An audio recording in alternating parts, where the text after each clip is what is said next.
Good morning, I am Tracy Spence with your newscast. This newscast is brought to you courtesy of BioLife Energy Systems. Come join the living. Call them at 800-875-5433.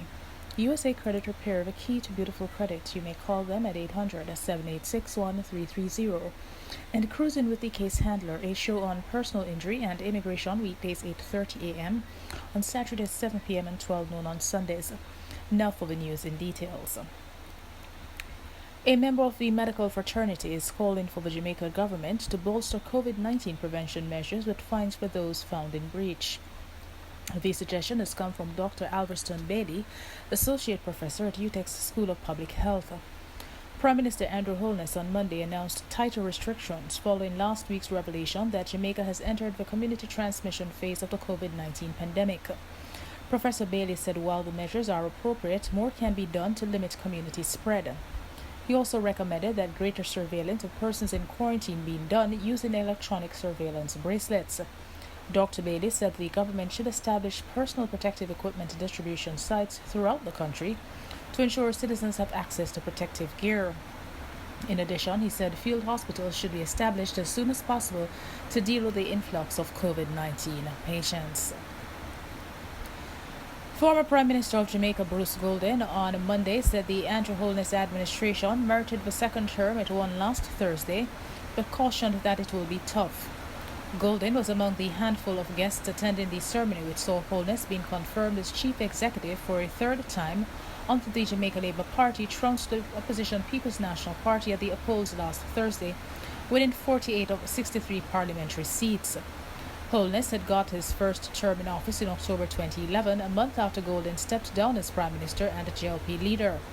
But Holness's tenure was brief as he called a general election in December that year and lost. However, he turned the tables on the People's National Party in February 2016, winning by one seat.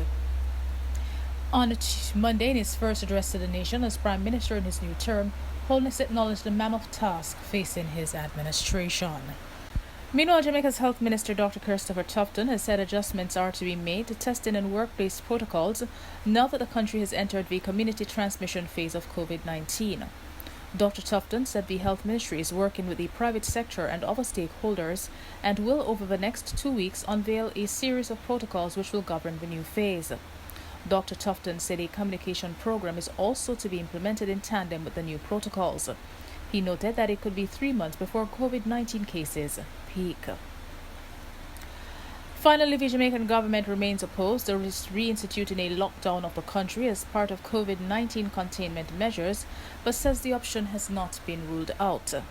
Prime Minister Andrew Holness, newly reappointed to the position on Monday, spoke at a virtual press conference shortly afterwards and acknowledged that there is a great fear the country could go into lockdown.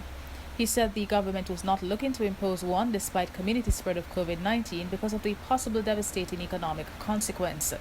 He stressed, however, that this position could change if the spread of the virus escalates beyond the point that the government currently anticipates. And that is it for the news. This newscast came to you courtesy of BioLife Energy Systems. Come join the living. Call them at 800-875-5433. USA Credit Repair, the key to beautiful credit. You may call them at 800-786-1330. And Cruising with the Case Handler, a show on personal injury and immigration, weekdays 8:30 a.m. on Saturdays 7 p.m. and 12 noon on Sundays.